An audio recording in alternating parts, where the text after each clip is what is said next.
Youth of Unity Foundations. Here we go.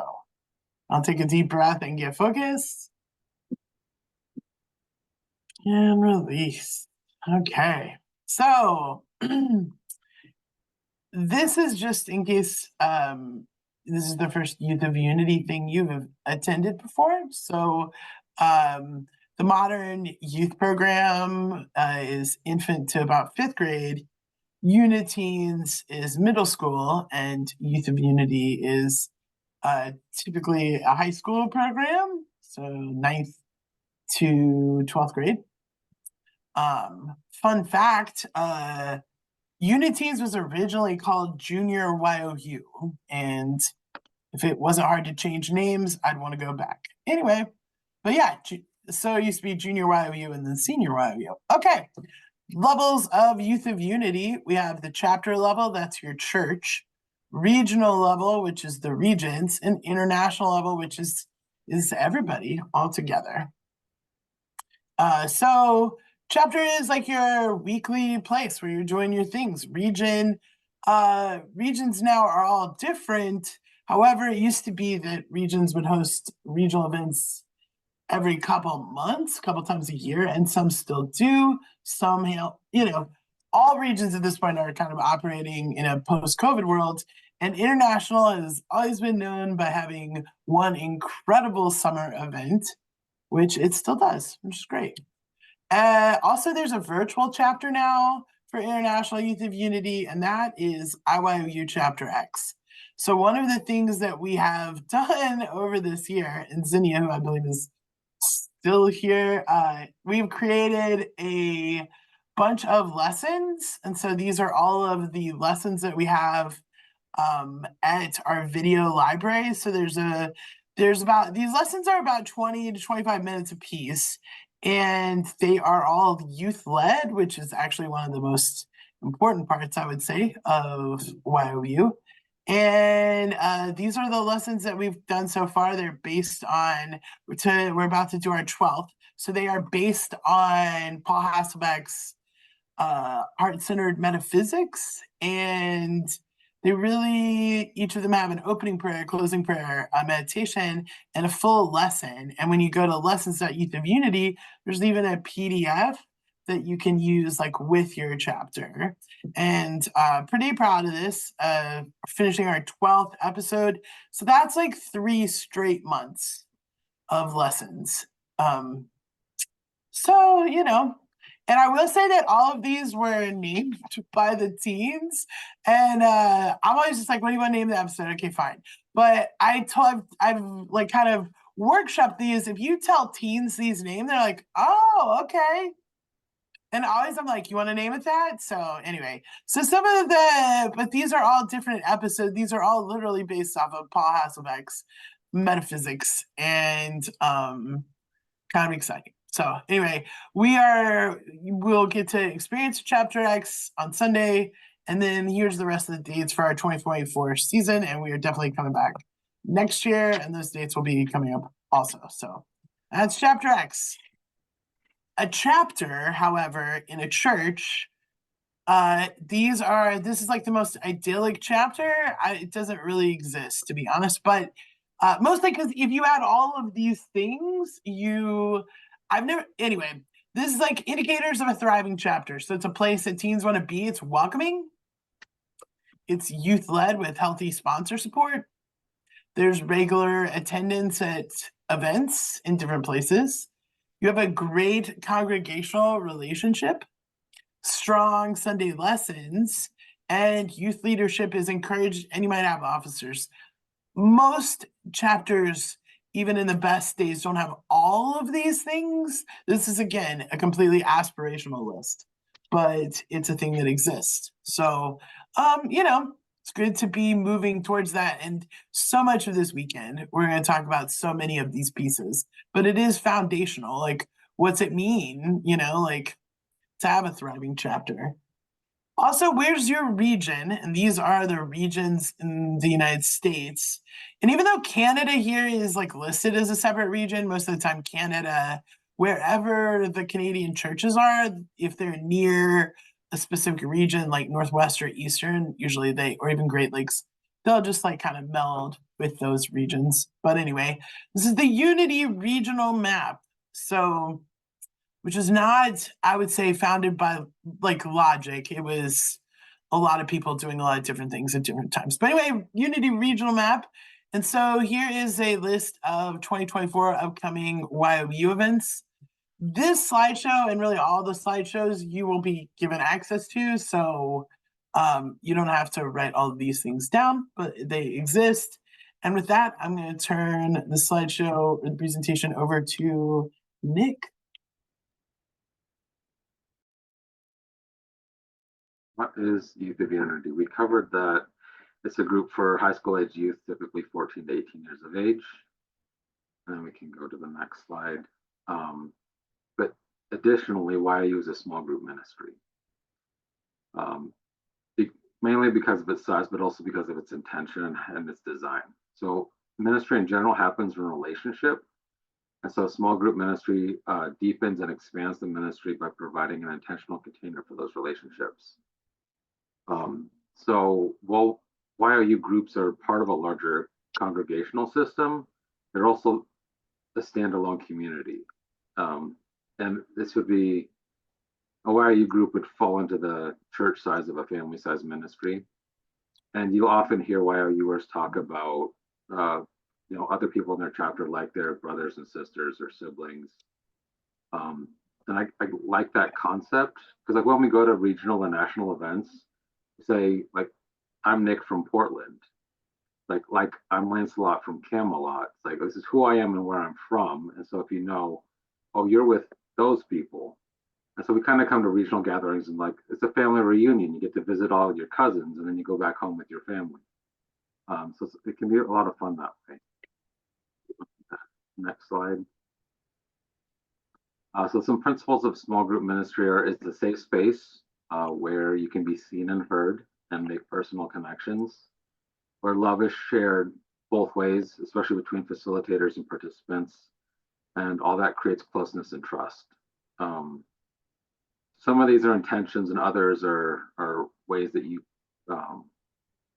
can tell if the group is operating in a healthy way, is that there's a shared trust and a closeness. And even when there's conflict, you have that foundation of love and trust that you can, address the conflict from, and a mutual respect. So it's not like, oh, so-and-so said this and now I'm out of here. It's like, no, this is my group too. Let's come together and talk it out. And this is from a website of churchleaders.com. So there's a URL for that. And the next slide. So the role of a leader in a Y.O.U group is to hold the rim of the space. So it's consciously creating a space that is safe and allow the Y.O.Uers to express themselves in that space while gently upholding the group agreements and boundaries. That's really the basis of it, is Y.O.Uers are high schoolers. And just in general, life is messy, and it's okay if they show up on their worst days being raw and messy, that they can be loved and uplifted. Because we'll hear that some people on their worst days don't go to church because they don't want to be judged. Like, no, Y.O.U is here for your worst days to help you remember your light. If you want to learn more about holding the rim, you can read Calling the Circle by Christina Baldwin, which is a great resource on group work. Next slide. This is us. All right. What are the 4 S's? Sorry, we just had somebody arrive, a dear Unity friend. Go ahead. John Chaplin's here. The 4 S's. So you can advance that slide. The 4 S's of Y.O.U: spirituality, service, skills, and social. And in South Central, we actually have skills, and in some of the other regions, it's spirituality, service, and social. But you can take the S's, S's you love. And we have found as Y.O.U sponsors, when you weave these into lessons and the culture of your chapter, it really creates a nice balance. Because if you're too heavily weighted on one or the other, you miss out on some beautiful things that your chapter can do, like service, or even focusing on skills like how to lead a meditation or how to lead group prayer in front of the entire church. And the Y.O.Uers that were in our chapter were able to do that in the end, and those were skills they developed. In social, that seems to be always the one. People are like, let's get together, do fun things, which is super awesome. You would never want a Y.O.U. I don't know if it's possible to have a Y.O.U chapter without the social aspect, but don't discount it. It's an important piece, and all 4 of these S's are an important component in your chapter. So we encourage you, as we go through the training this weekend, to see how the 4 S's play out. And you can also take a look at that in your Wings project and how you want to focus and include those 4 S's of Y.O.U. I think that's our time.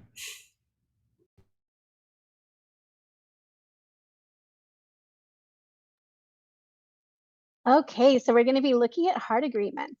Now, heart agreements are basically guidelines for what is expected at events and in class. And what is special about heart agreements is that they are created from a space of trust and love and accountability for ourselves, right? We give space for our youth to start from a place of trust. And heart agreements are often created by the groups.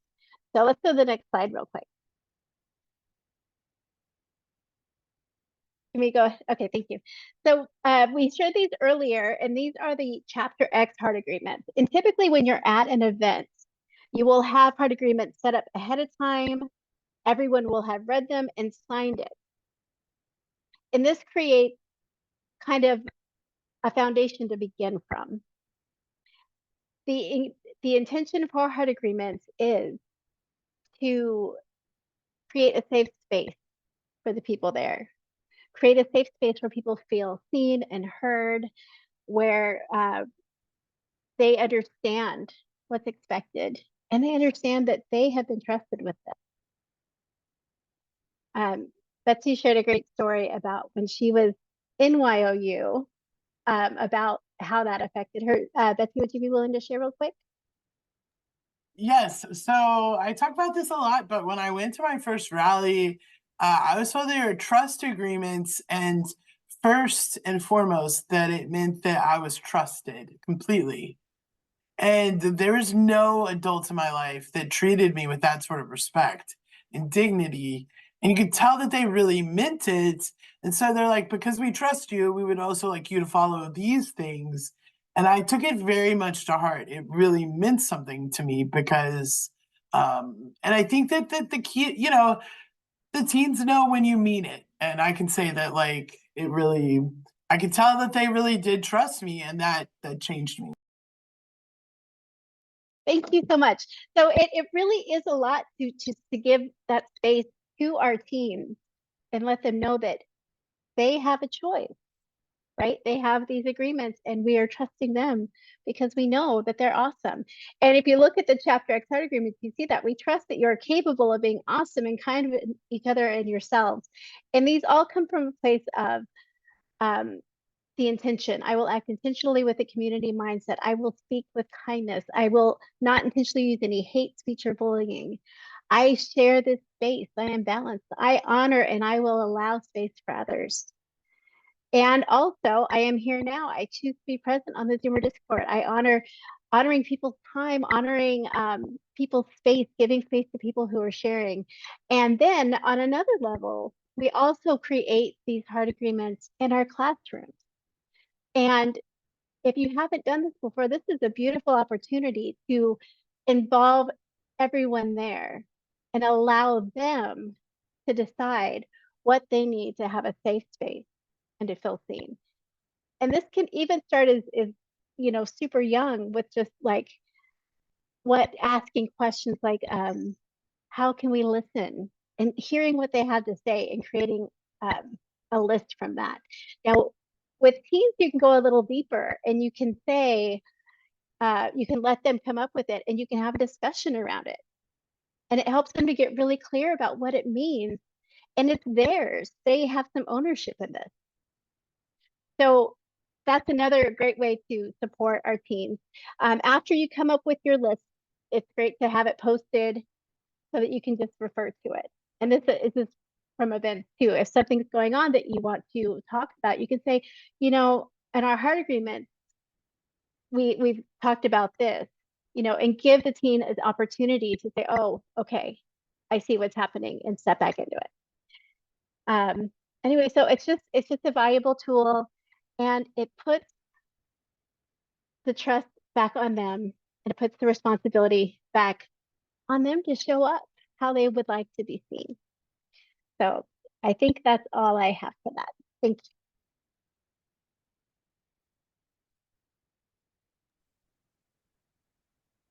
you. Okay, so this kind of is the end of what we had for foundations of Youth of Unity. Are there any questions, any comments, ideas? Yes, Aisha. Betsy, were we going to have a discussion question about what Y.O.U means to you, or what space you want to create? We mentioned that it's in our outline, but it didn't end up on the slideshow. So I'm just looking at that. Maybe that's why we're kind of ahead of time. Well, we actually ended up starting early, but yes. Oh, you're right. The discussion question did not make it there. That is perfect. We can certainly, that's a great question to ask. What does Y.O.U mean to you? And what space do you want to create for yourself and others? And Aiden, could you stop the share and then we could see people's faces? I would love that. I'm actually not the one presenting. That'd have to be Betsy. Oh, Betsy, could you stop the share? And then since we're just sharing throughout. Did I stop the share? I thought You did. It's perfect. Wonderful. Yes. Yay, more people. All right. And I would be curious when people are answering what Y.O.U means to them, just to mention how long you've been involved in Y.O.U.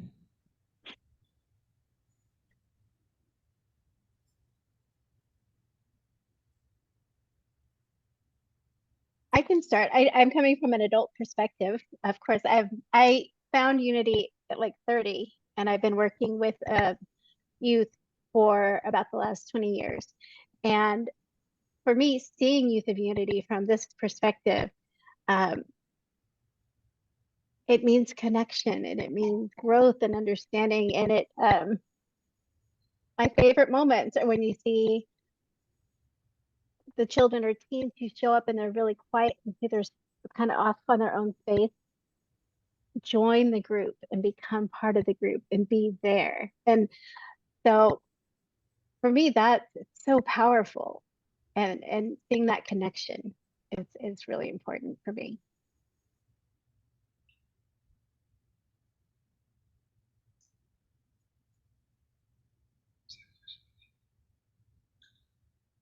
I'll go next.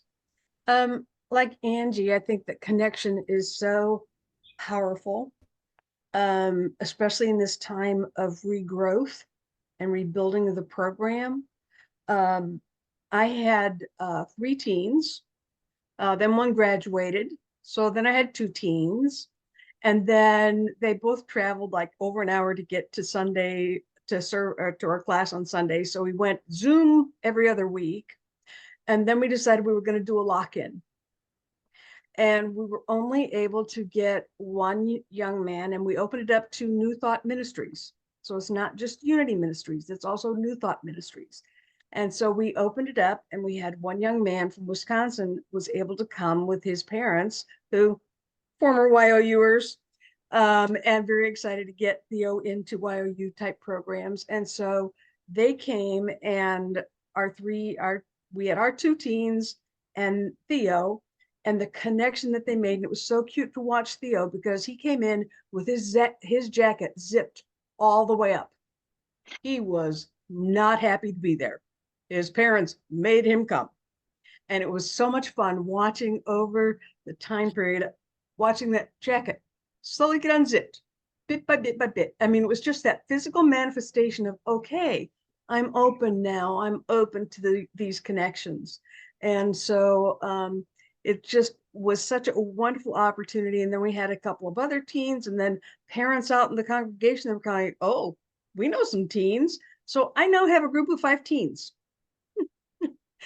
So it's just getting that connection started. And then as they get that connection, and you're able to talk with them about the spirituality and about the foundational things, and it's like suddenly you watch the light bulbs going off, and it's like, yeah, okay, this is great. And so it's really yeah, I think it starts with that connection with so many kids. They've missed it and they want it again. And so providing that for them, I think, is so significant.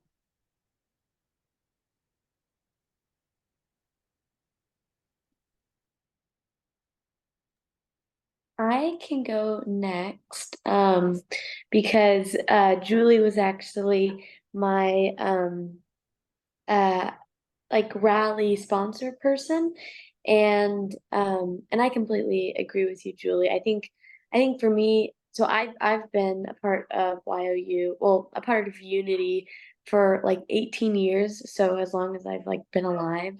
Um, but I'm a senior in high school now, and so I've had these really like last 4 years to really like spark my motivation and participation in Unity.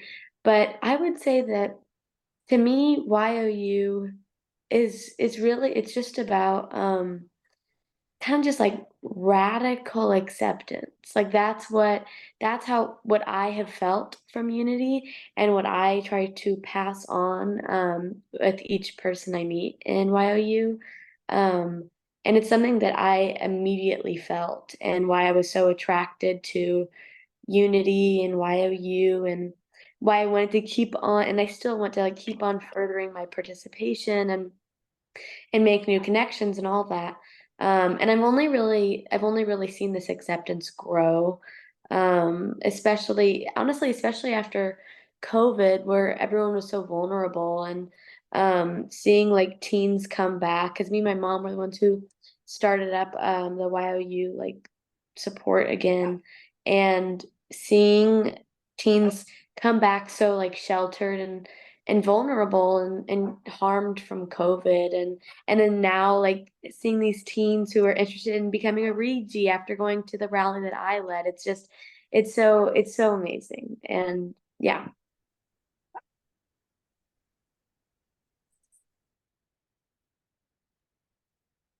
I can go. I'll go next. I was involved in Unity for a very long time, and did not come into Y.O.U until about 25 years ago. And my daughter asked me to be a sponsor, which I thought was enormously honoring that she would want me in her space. Because for 4 years, her brother was like, no, this is my space. I don't want you here.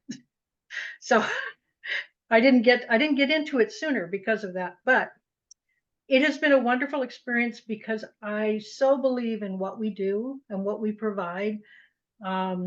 You can't find the kind of gift that Y.O.U is anywhere out in the world.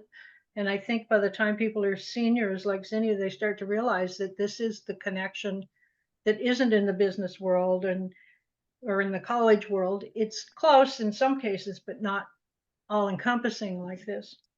And I've found a huge amount of growth in myself being around these bright, articulate young people who are so passionate about their lives as they bloom in their spirituality and their growth, and feel safe to become who they truly are. And I just think that it's the best thing in the world. And I'm firmly committed to get it to as many people as I can. And I'm starting a new chapter in a church that hasn't had one for many years. And I currently have a combined group of Uniteens and Y.O.U, and I have 2 Uniteens. It's not my forte, I'm telling you. I really like the high school people, but we're having a lot of fun. So, and they'll grow up. They'll be Y.O.Uers soon.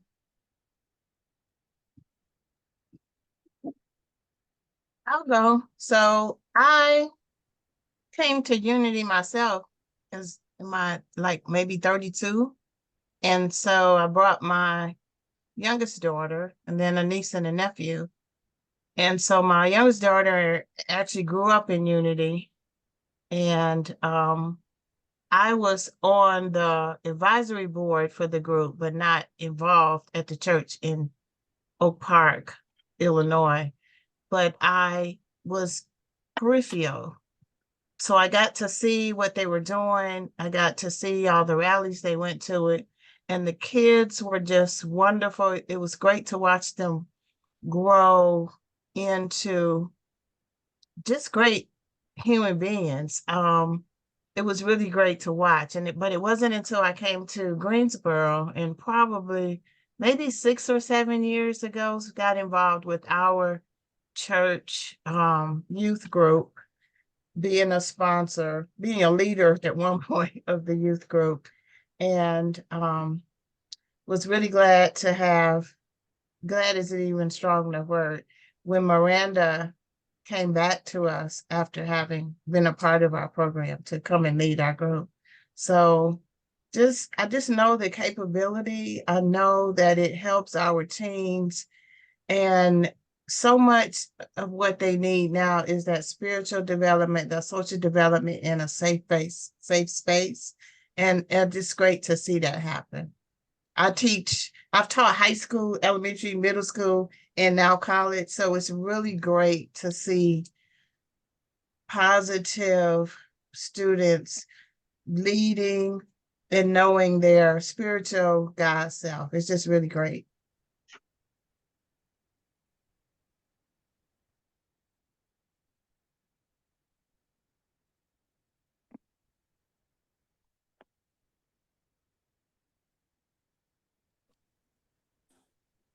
Okay, I guess I'll go. I started Unity in probably 1985 in Thousand Oaks. And that would put me in Y.O.U around 1997. I left Y.O.U after I graduated, or I left Unity after I graduated Y.O.U. I moved around and did lots of things that got me away from being the Sunday school director's daughter. I had to not be that for a little while. Anyway, I came back to the church that I did Y.O.U in the summer, and about 3 weeks ago, we were just talking in the hallway, and with some other moms that have Y.O.Uers and Uniteens, and we were talking about how hard it was going to be for some of the kids to get to rallies and things, because a lot of our families are split families, so they're at their dad's half the time, and if they have a sporting event or something, then they've missed the half mark. So we brought up the idea of Wednesday nights, and it was well received, but nobody jumped on it. So I did a crazy thing and jumped on it, and now the leader of the Youth and Family Ministries is calling me the sponsor, and I'm glad I'm here so I can maybe know what to do. And Y.O.U to me is a place you can be yourself. When I was in Y.O.U, it was super important that I was there as me. Like I said, not the director's daughter. So it was a place for me to be me and express me and figure out me. And I hope that I can give that to the kids that I have now. Good on you, Sarah Beth. I did the same thing for almost 20 years at a Wednesday night meeting. So all the kids would have a chance to get their hours in. And it was an incredible bonding time. It really was. We just had our first meeting this past Wednesday, and I said, as they were walking out, it said exit survey, thumbs, and they all gave thumbs up. So